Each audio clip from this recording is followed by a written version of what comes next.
Սոցիալական դժվարին վիճակը, գործազրկությունը, առօրյա հոգսերն ու ընտանիքում սիրո ու փոխադարձ հանդուրժողականության պակասը բարդացնում են ամուսնական առանց այդ էլ հոգսաշատ կյանքը։ Եվ թվում է նմանատիպ դեպքերում միակ ելքը բաժանումն է։ Ամուսնալուծություններ, որոնց հետևանքով որպես կանոն տուժում են համատեղ կյանքում ծնված երեխաները։ Այս անգամ մեր խմբագրություն դիմաց քաղաքացին ամուսնալուծվել է, սակայն չի պատկերացրել, որ այսօր զրկված կլինի իր երեխային տեսնելու հնարավորությունից։ Մանկահասակ երեխայի մայրը դատանի վճռից հետո կարողացել է վերջինիս տեղափոխել ԱՄՆ։ Երեխայի հայրը պատմում է իրենց մեծ սիրո, հանդիպած դժվարությունների, երեխային տեսնելու եւ երեխայի խնամքը կիսելու իր փորձերից, ինչպես նաեւ այս ամենի ֆոնին բարձրաձայնում նաեւ իրավական լուրջ խնդիրների մասին։ Ավելին, այս քաղաքացիական գործին զուգահեռ հարուցվել է քրեական վարույթ դատանում կեղծ փաստաթղթեր ներկայացնելու վերաբերյալ։ Այս խառնաշփոթ թվացող, բայց կարևոր դատավարության բոլոր սուրանկյունները մեկ տեսանյութում։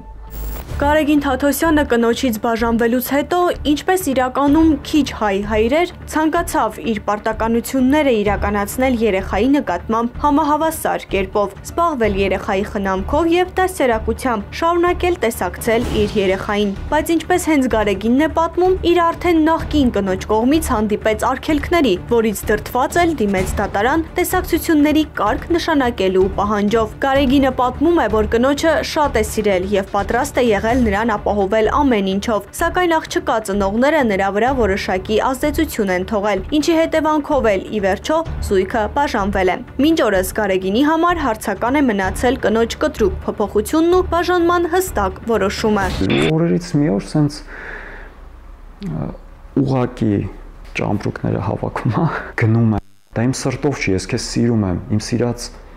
մարդն ես ու հետևաբար ես չեմ կարա նպաստեմ, օգնեմ այն բանում, որ դու որոշել ես գնաս։ Եթե գնում ես, գնա, ես քեզ չեմ օգնի։ Ու իրան չեմ օգնել, մի խոսքով։ Ինքը իր ոտքով հելավ գնաց։ Երեխան 5-6 ամսական էր, երբ որ ինքը արդեն որոշեց, որ գնում է, բայց իմ համար ամենաաբսուրդը նա էր, որ որևիցե վատ խոսք իր հասցեին, այսինքն այն ինչ որ մարդիկ միշտ բնորոշում են, հա, ընտանիքում ինձ վատ էր վերաբերվում կամ չգիտեմ ինչ էր անում եւ այլ, որևիցե նման բան չի եղել իմ կողմից։ 2024 թվականի հոկտեմբերի 18-ին Գարեգին Թաթոսյանը դիմում է դատարան, որպեսզի երեխայի վերաբերյալ սահմանվի տեսակցության կարգ, սակայն իրադարձությունները զարգացան բոլորովին այլ ընթացակարգով։ Որոշեցի երեխային դատարանի միջոցով տեսնեմ, քանի որ նաև մերին, չգիտեմ, ինչ որ մի հասցե էր գնացել, վարձով էր մնում ու այդ ընթացքում ոչ տեղեկացնում էր ինձ կամ որ ասում էի ուղեկցեմ, չէր ուզում, որովհետև հասկանում էի, որ չի ուզում իմանամ որտեղ է ինքը մնում, որպեսզի չգնամ կամ ճակերտավոր չանհանգստացնեմ կամ հնարավորություն չունենամ ամեն օր գնալու, տեսնելու, սենց։ Միակ տարբերակը, որ ես կարա երեխային տեսնել, դատարանի միջոցով է։ Դիմեցի դատարան, ապահովեցին 2 օրյա տեսակցությունը, նաև դրա հետ մեկտեղ սահմանները փակելու վերաբերյալ, որովհետև արդեն անհանգստանում էի ու մտավախություն ունեի, որ երեխային կարող են երկրից հանել։ Հայց ներկայացնելու պահին երեխան ընդամենը 8-9 ամսական էր։ Եվ դրանից հետո մենք ունեցանք նաև միջնորդություններ դատարանին, թե միջանկյալ դատական ակտի կարգով տեսակցության սահմանում եւ թե երեխայի սահմանը հատելու արգելք, որպեսզի երեխան առանց հոր համաձայնության չկարողանա կամ մեկ ուրիշի ուղեկցությամբ չկարողանա սահմանը հատի։ Բնականաբար այդ միջնորդությունը ինքնանպատակ չէր, մենք ունեինք որոշակի տեղեկացվածություն եւ ներքին համոզմունք, որ փորձ է կատարվելու ուղղակի, քանի որ մինչ այդ օրենքը շրջանցելով երեխային թաքցնում էին հորից եւ թույլ չէին տալիս շփումները, փորձ է կատարվելու նաեւ դատարանի որոշումից հետո որոշակի միջոցների են դիմելու եւ երեխային փաստացի կտրելու են հորից։ Հենց դա էլ տեղի ունեցավ 2024 թվականի դեկտեմբերին մյուս կողմը, պատասխանող կողմը միջնորդություն ներկայացրեց դատարանին, 2 միջնորդություններ, որպեսզի վերացվի համապատասխան հայցի ապահովման միջոցը սահմանի հատման հետ կապված, որը որ բնականաբար հասկանում էին, որ պետք է մերժվի, եւ դրա հետ մեկտեղ ներկայացվեց երկրորդ միջնորդությունը հակընդդեմ ապահովում։ Ներկայացվեցին փաստաթղթեր, ճակերտավոր փաստաթղթեր, որ մայրը հեռավար աշխատում է Ամերիկայի Միացյալ Նահանգներում եւ աշխատանքային այցով երեխայի հետ պետք է մեկնի Հայաստանից։ Մերի Գալստյանի փաստաբան Գրիգոր Բեկմեզյանի խոսքով հայցի ապահովման միջոցի փոփոխությունը միայն մեկ նպատակ է հետապնդել՝ իր վստահորդը աշխատանքային պայմանագրի համաձայն պետք է մեկներ երկրից, իսկ երեխան մանկահասակ էր եւ բնականաբար պետք է մեկներ մոր հետ։ Պետք է չհամաձայնվեն հորպնդումների հետ, ընդ որում իրենց հարաբերությունները ըստ մերի եղել են վատ դերևս մի քանի տարի առաջվանից, դա ապացուցում է նաև նրանը, որ իրանք մինչև այս անցած տարի հոկտեմբերի ամուսնալուծվել են, մի անգամ էլ ամուսնալուծվել են մի տարի առաջ, այսինքն իրանք մի անգամ ամուսնալուծվել են, հետո երեխայի հանգամանքով, երբ որ մերին հղի ա եղել 2 ամսական, թե մի քիչ ավելի քիչ նորից ամուսնացել են, բայց հետո տեսնելով, որ չեն կարողանում մի այդ ապրել, մերին ուղղակի գնացել է ընտանիքից դուրս։ Հայցի ապահովման պատճառով փաստացի երեխան եւ մայրը միասին, քանի որ առանց երեխայի մայրը չէր կարող Հայաստանից դուրս գալ, զրկված են ընդհանրապես Հայաստան լքելու հնարավորությունից։ Ֆիքսենք նաեւ, որ երեխանն էլ մայրն էլ Ամերիկայի քաղաքացիներ են, Հայաստանի Հանրապետության քաղաքացիներ չեն։ Մենք ամսի 29-ին դիմել ենք դատարան գործունեության ծանոթանալու համար։ Դատարանը մեզ համար տարօրինակ ձևով նման հնարավորություն տվել է միայն դեկտեմբերի 5-ին։ Ընդ որում ասեմ, որ էլեկտրոնային դատավարության կարգով, երբ որ փաստաբանը դիմում է դատարան գործունեության ծանոթանալու համար, եթե ոչ նույն օրը, որպես կանոն նույն օրն է լինում, բայց հաջորդ օրը կամ 2 օր հետո պարտադիր փաստաբանին նման հնարավորություն տալիս են։ Մենք դիմել ենք ամսի 29-ին, բայց դատարանի կողմից ներգրավումը տեղի ունեցել ամսի 5-ի միայն դեկտեմբերի 7 օր հետո։ Նպատակը մեկն է եղել, փորձել վերացնել հայցի ապահովման միջոցը կամ ձևափոխել այնպես, որ կարողանա իմ վստահորդը երեխայի հետ մեկնել Հայաստանից դուրս, քանի որ վստահորդս աշխատում է հեռավար տարբերակով Ամերիկայի Միացյալ Նահանգներում գործող ընկերության համար եւ ընկերության պայմանագրի պայմաններից մեկ այն է, որ տարին մեկ անգամ մինչեւ տարվա վերջ պետք է անցնի գնահատում, բայց գնահատումը պետք է լինի անմիջապես այն ընկերության գրասենյակում, որտեղ ինքը աշխատում է, այսինքն ընկերությունը ուզում է տեսնել, թե ում հետ է աշխատում։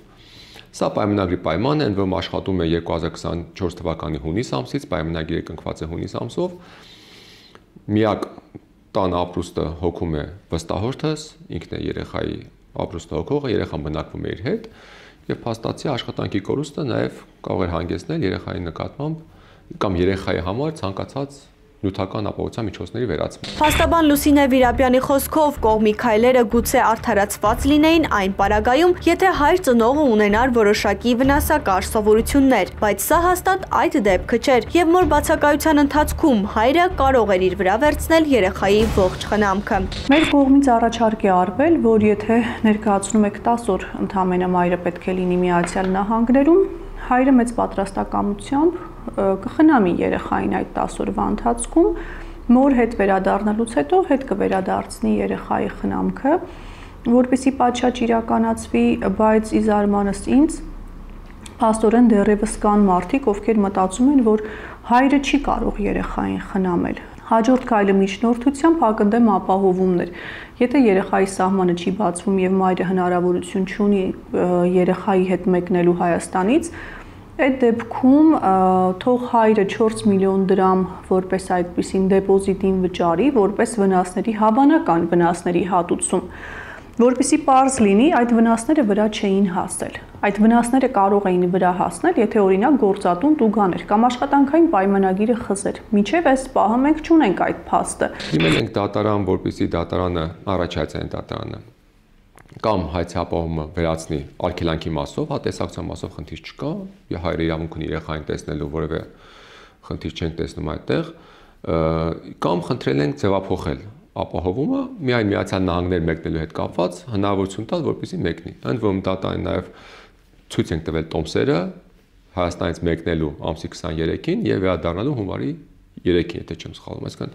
տոմսերը գնված են երկկողմանի, գնալու էր գնատումը անցնել եւ հետ կա։ Նոր տարուց հետո հետ էր գալու։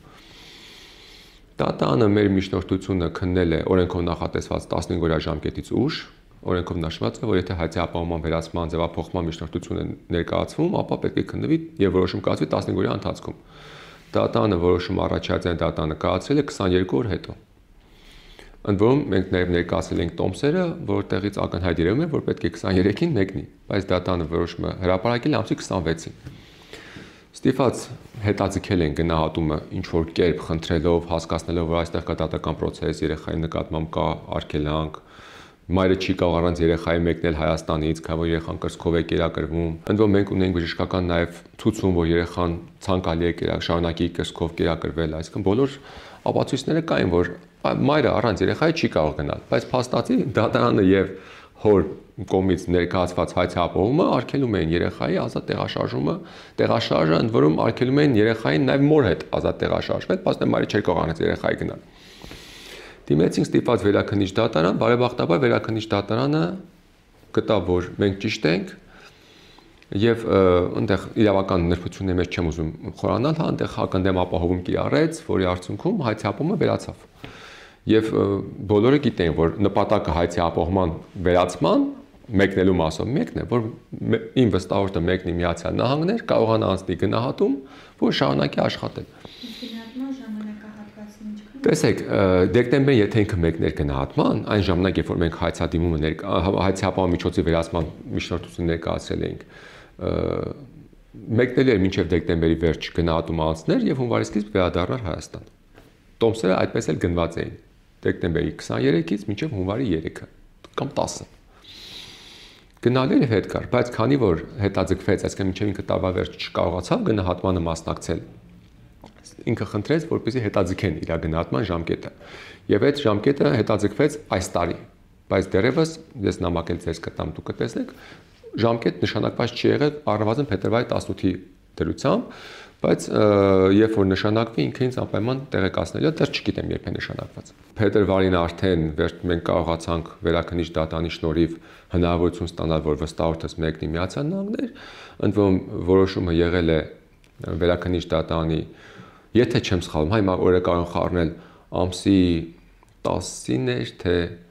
ամսի 6-ին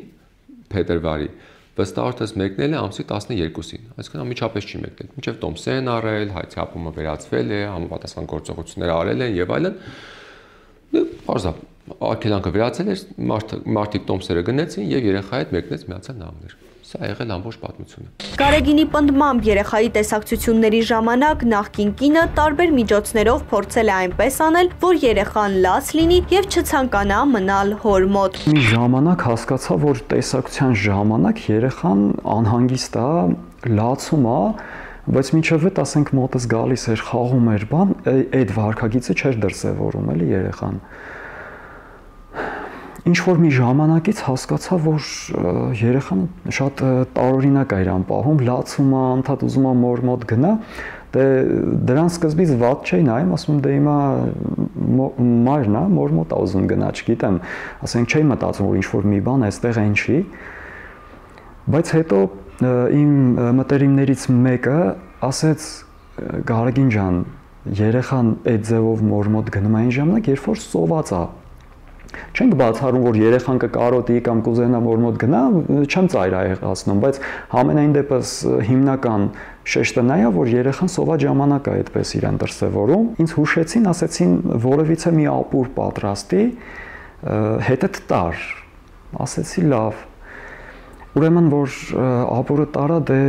ի սկզբանե ցույց չէի տալ, պայուսակի մեջ էր ու առավել եւս այդ օրը հենց երեխային գրկեցի, սիրեցի, անմիջապես պտտվեց ու նորից թեքվեց մոր կողմես, հասկացա, որ այսօր ավելի ծայրահեղ սոված է, բայց համենայն դեպս գուցե առավոտը մի անգամ կերակրել ու երեկոյան ժամը 5-ին բերելա սոված, որ երեխան անդադ իր մոտ գնա։ Մի խոսքով ես կերակուրը որ հանեցի, այդ ինչ որ պատրաստվել էր, երեխայի ռեակցիան ուղղակի պետքա տեսնեի, երբ որ այդ կերակուրը տեսավ, սենց ձգվավ ձեռքերով, բանով, սենց անդադ ձայնը հանում, որ ուզում է ուտի, ես այն որ սիրտս գցեց, էլի, ահավոր ասեցի, ինչ ձևի է սոված ու մերի գրկում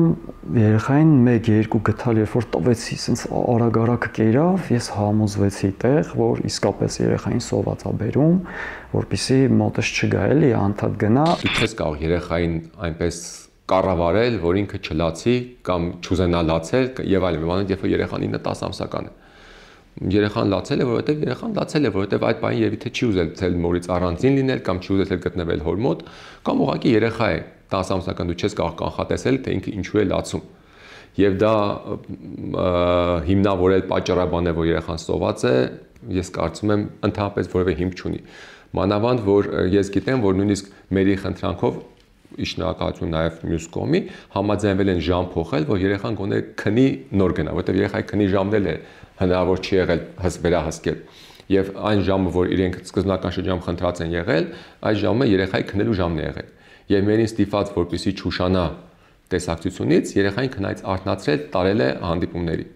Եվ երեխան որոշ դեպքերում նաև լացել է այդ պատճառով։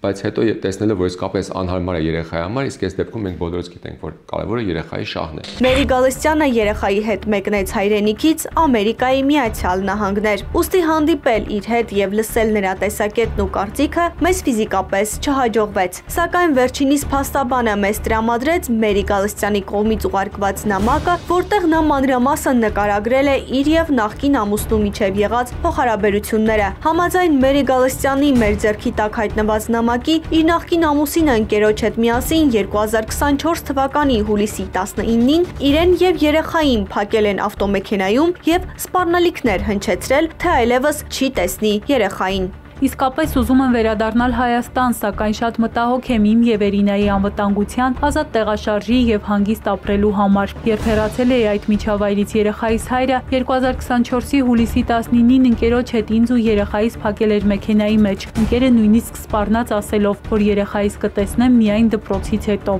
Հաճախ խոսքեր գնում որսորդական զենք օգտագործելու մասին։ Ես ունեմ շատ լուրջ հիմքեր ու մտավախություն, որ իմ Հայաստան վերադառնալուն պես ենթարկվելու եմ թե հոգեբանական, թե ֆիզիկական հալածանքների ու բռնության, բալիկիս հոր, իր ընտանիքի եւ ընկերների կողմից, ինչպես դա եղել է հաճախ։ Դեմ չեմ, որ երեխան շփվի հոր հետ, սակայն չեմ կարող հանդուրժել, որ դա լինի իմ ու երեխայիս պատանդ լինելու գնով։ Ներկայացված տեղեկատվությանն ի պատասխան մեր նկարահանումից օրեր անց Գարեգին Թաթոսյանի փաստաբանը արձագանքեց, որ ներկայացվածը ոչ այլ ինչ է, քան զրպարտություն։ Խոսք է գնում բավականին լուրջ հանցագործության մասին եւ քանի որ ինձ վստահորդը նշում է, որ իրականության հետ ոչ մի աղերս չունի,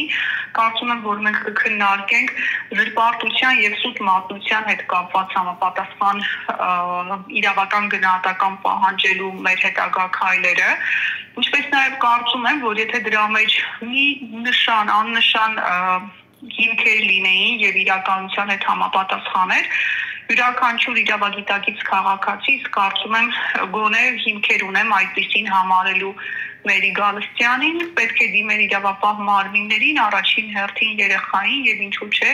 իրեն պաշտպանելու համար, քանի որ նման քայլեր չի եղել եւ այս մասին բարձրաձայնվում է զուտ միայնսույն հաղորդման շրջանակներում, կարծում եմ, որ իրոք կարող ենք գնահատել դա որպես զրպարտություն եւ սուտ մատնություն։ Ավելին այս պահին չեմ կարող ներկայացնել, կքննարկենք վստահորդիս հետ հետագա քայլերի հետ կապված։ Ես չգիտեմ ինչի մասին է խոսում, բայց համենայն դեպս այն ինչ որ ասում եք իմ համար լրիվ խորթ է, որտեղ այդպես խոսակցություններ անգամ չեն նշում, չի եղել հանրապես էլի, ոչ թե չի նշում, այլ չի եղել։ Չգիտեմ ինչի համար են այդպես բաներ ասում, հավանաբար էլ ինչ որ բան են մտածել, որ ինչ որ դեպով վարկաբեկ է, ինչպես միշտ էլի։ Ես ասենք այսքան ժամանակ իրանց ոչ հասցեին, ոչ իրանց արարքներին, ոչ մի ձև վատ ձևով չեմ արձագանքել, ուղղակի ես իմ քայլերը տարել եմ իրավական դաշտ, որպեսզի փորձեմ այնտեղ ամեն ինչ լուծեմ, առանց որևիցե մեկին վիրավորելու, առանց որևիցե մեկին սպառնալու, իմ բնույթից դուրս բաներ են, թող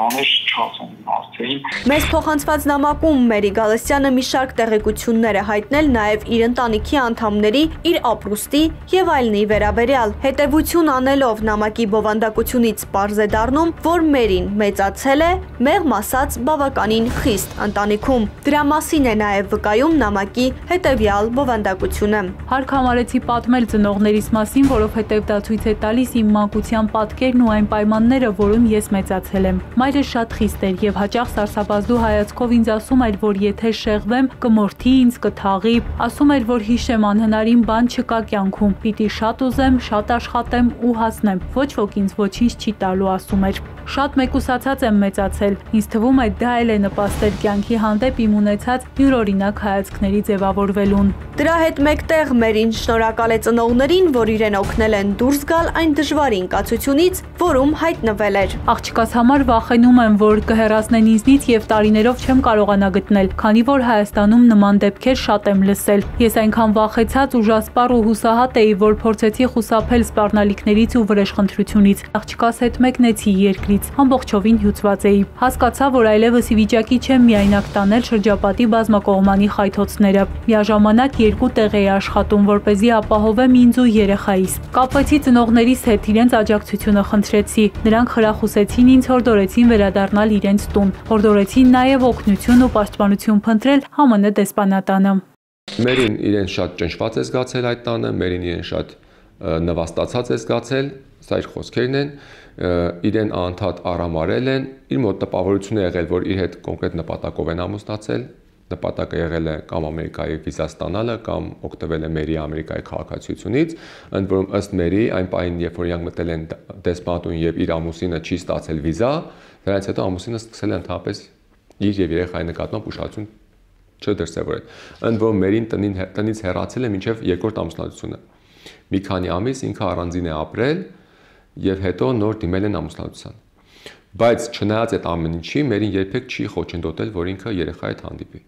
Դեռ ավելին, նույնիսկ այն ընթացքում, երբ որ իրանք միասին չեն ապրել, եղել է դեպք, որ երբ որ Մերի տատիկը գումար է ուղարկել Մերին երեխային էլի ապրուստը ապահովելու համար, Մերին խնդրել է ամուսնուն, այս արդեն նախկին ամուսնուն, որ գնա այդ գումարը վերցնի։ Այսինքն վստահություն եղել է, ամեն դեպքում եղել է։ Ես տեսել եմ նաև իրենց WhatsApp-ի խոսակցությունները, որտեղ իրենք քննարկում են երեխայի հետ հանդիպման հարցեր, երեխայի ապրուստի հետ հարցեր, եւ ասել, որ Մերին խոչընդոտել է, որ ինքը երեխայի հետ հանդիպի, դա ամենևին չի համապատասխան իրականությանը։ Դեռ ավելին, այս ամբողջ ընթացքում ըստ Մերի, եւ ես չունեմ այլ ապացույց, իրենք էլ դատարանում նման ապացույց չեն ներկայացրել, այդ հարցը քննարկվել է նաև դատարանում, ամուսինը որևէ կերպ չի աջակցել երեխային, որևէ ապրուստի միջոց, որևէ գումար, բացի ինչ-որ 20,000 դրամից, որը նոյեմբերին թե հոկտեմբերին տրվել է, որևէ միջոց չի տրվել։ Այսինքն իրականում այստեղ հայրն է ավելի շատ կորած եղել, երեխայից հեռու եղել ու հետո պատահաբար հանկարծ որոշել է, որ ուզում է երեխայից շփվել։ Ընդ որում, երբ որ հայցը ներկայացվել է երեխայի շփման պահանջով, Մերին նրա մասին չէր իմացել։ Մերին իմացել է հայցադիմի մասին միայն այն բանից հետո, երբ որ հարկադիր կատարման ծառայությունից ստացել է կատարական որոշումը երեխայի Հայաստանից մեկնելու արգելանքի մասին։ Ընդ որում,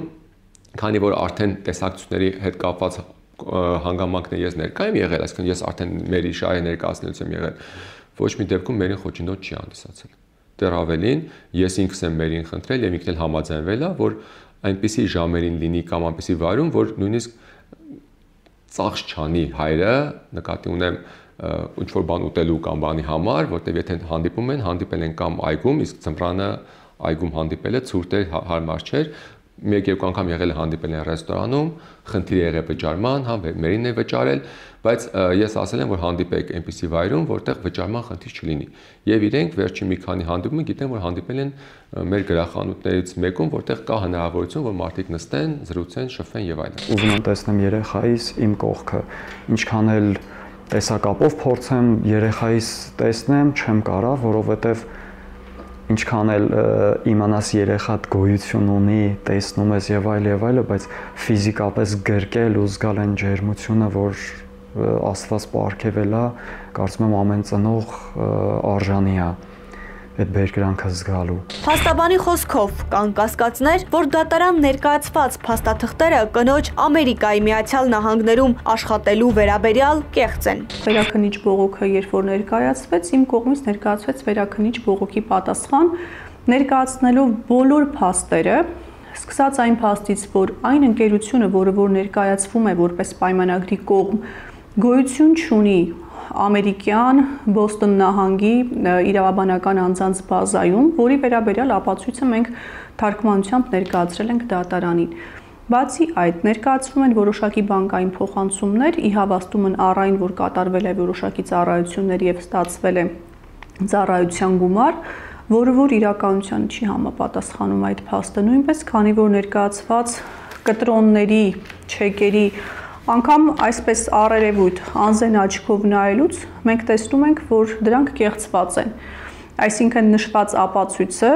իրականացվել է որոշակի փոփոխություններով, ավելացվել են անուններ եւ ներկայացվել են դատարանին։ Վերաքննիչ դատարանը պատճառաբանեց հետեւյալ կերպ. Հակընդդեմ ապահովման միջնորդությունը քննարկելուց դատարանը ուշադրություն է դարձնում ոչ թե ներկայացված ապացույցների, մասնավորապես պայմանագրի վավերության կամ անվավերությանը, այլ դրա ողջամտությանը։ Ես բառացի ցիտում եմ վերաքննիչ դատարանի որոշումը։ Այսինքն վերաքննիչ դատարանին չհետաքրքրեց, որ կողմը իրեն խաբում է, արդարադատությանն է խաբում։ Վերաքննիչ դատարանին չհետաքրքրեց, որ կողմն ունի այլ թաքնված նպատակներ եւ փաստի առաջ դրեցին ծնողին։ Սա երևի թե, չգիտեմ, մեր իրավական պատմության մեջ բացառիկ եւ շատ բացասական առումով բացառիկ դեպք է, երբ որ ծնողին այլընտրանք է ներկայացնում, կամ կվճարես դեպոզիտին 4 միլիոն դրամ 3 օրվա ընթացքում, կամ քո երեխային թողնելու ենք, որ սահմանը հատի եւ այլևս պրակտիկորեն հնարավորություն չես ունենալու տեսնել քո երեխային։ Դա էլ է տարօրինակ, հա, երեխայի մոր նկատմամբ քրեական գործ հարուցելու դիմում ներկայացնել, չգիտեմ ինչի։ Դեռ պարզ չի հիմքը որն է, կգնամ կխոսեմ, կհասկանամ, բայց ամեն դեպքում ինձ համար абսուրդ է։ Տեսեք, մենք ինչ իրավիճակ ունենք։ Մենք ունենք Ամերիկայի քաղաքացի մայրը, մենք ունենք Ամերիկայի քաղաքացի երեխան, մենք ունենք մոր աշխատանքը Միացյալ Նահանգներում եւ ինքը կարիք ունի գնալ գալու, ընդ որում միայն մոր աշխատանքն է, որ երեխային ապահովում է այս պայմանությամբ։ Մենք ունենք մի իրավիճակ, երբ որ մայրը ոչինչ չի կարող անել եւ Հայաստանից դուրս գալու հնարավորություն չունի մեկնելու իր քաղաքացիության երկիրը, տեսնելու ծնողներին, որտեղ նրանք այնտեղ են ապրում։ Եվ հիմա երբ որ գնացել է ինքը Միացյալ Նահանգներ, որտեղ այդ հնարավորությունը ունի, անմիջապես փորձում են նրա նկատմամբ քրեական գործ հարուցել, այդ ձևով ճնշել, ընդ որում խնամակալության եւ հոգաբարձության մարմնի նիստին նույնիսկ փորձում են մերին հոգեկան հիվանդ ցույց տալ, ինչ-որ նկարներ էին բերել ցույց տալիս, որը ուղղակի անհասկանալի է։ Արդեն իսկ ներկայացվել են հանցագործության մասին հաղորդումներ եւ որոշակի այլ գործողություններ, որոնք այս պահին չեմ ուզում ես բարձրաձայնել, դրանց առանձնահատկությունից ելնելով եւ բնականաբար դատարանին մի քանի օր անց ունենք դատական նիստ, ներկայացվելու են եւս միջնորդություններ եւ ես չեմ մասնավորեցնում որևէ դատարանի,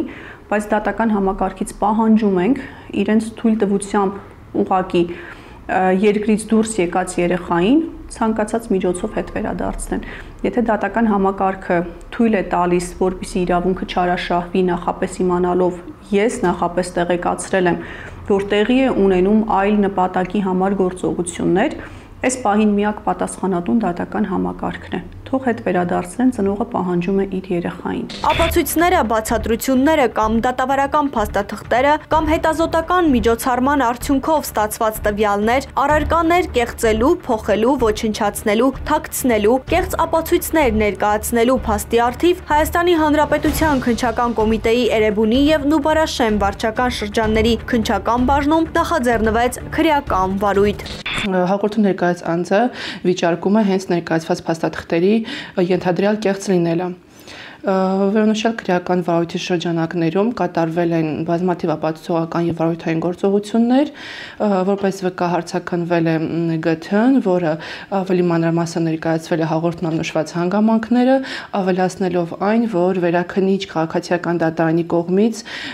կայացված դատական ակտի շրջանակներում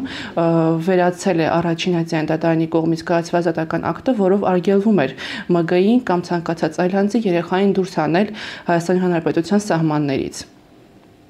Եվ սույն թվականի փետրվարի 12-ին վերջինս երեխան Հայաստանի Հանրապետության սահմանները լքել է։ Իրավական օգնություն է ուղարկվել Ամերիկայի Միացյալ Նահանգների իրավասու մարմիններին, վարույթի համար նշանակություն ունեցող հանգամանքների բարձրելու նպատակով։ Նաև տրվել են օպերատիվ հետախուզական միջոցառումներ, դեպքի հանգամանքները, վարույթի վերաբերյալ տեղեկություններ տիրապետող անձանց շրջանակը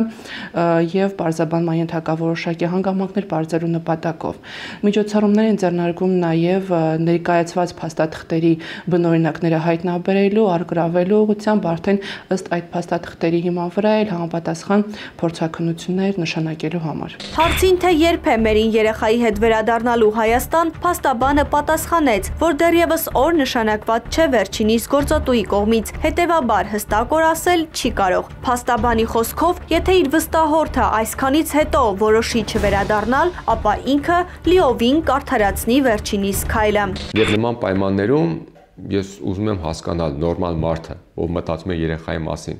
ինչ քայլեր կանի։ Նկատի ունեմ մայրից դեպքում, որտեղ միշտ մայրը ավելի, մաման մեր դեպքում գիտեմ, որ ավելի կապված է, ավելի մտահոգ է երեխայի մասով։ Ինչ կանի, չգիտեմ։ Հարցեք մայրերին, որովհետև մայր հետ կգար Հայաստան այսքանից հետո թե ոչ։ Ես չգիտեմ։ Բայց եթե հետ չգա, ես լրիվ կարդարացնեմ այդ քայլը։ Ես միանշանակ դա անքննարկելի է, պայքարելու եմ իմ երեխայի համար, ասեմ ինչի, որովհետև երեխան պարգև է Աստծուց տրված, իսկ այդ պարգևը անտեսել կամ հրաժարվել այս տեսակ խոչընդոտներ, կոպիտ ասած խոչընդոտներ, հա, տարածություն կլինի, գումար կլինի, խնդիրներ կլինեն, որոնք իմ շուրջ ստեղծվում են, դա երբեք ու երբեք չի կարա պատճառ հանդիսանա, որ ես հետ կանգնեմ իմ երեխայից։ Պայքար հանուն երեխայի լավագույն շահի, սա պայքար է, որը մղում են ծնողները իրականում իրար դեմ եւ վստահաբար խոսել երեխայի լավագույն շահի մասին անպագորգոր է հնչում։ Յուրաքանչյուր երեխա անկախ իր ծնողների միջև եղած թշնամանքի, անհանդուրժողականության եւ բաժանման իրավունք ունի շփվել իր երկու ծնողների հետ։ Եթե իհարկե նրանցից որևէ մեկը չունի արատավոր սովորություն կամ վարքագիծ, որը կարող է վատ անդրադառնալ երեխայի կյանքի, առողջության ու դաստիարակության վրա։ Ինչ կպարզվի նախաքննությամբ, ինչ նոր հանգամանքներ դեռևս Երևան կգան, կներկայացնենք մեր հետագա թողարկումներում, բայց այսօր մեկ բան ակնհայտ է։ Մանկահասակ երեխայի լավագույն շահից ելնելով, ծնողները ոչ թե պետք է թշնամանք սերմանեն մեկը մյուսի հանդեպ, այլ փորձեն ամեն գնով ապահովել երեխայի կյանքում եւ մոր, եւ հոր առկայությունը, թե ֆիզիկապես եւ թե հոգեպես։ Ծնողներից յուրաքանչյուրը երեխայի կյանքում ունի իր դերն ու իր նշանակությունը։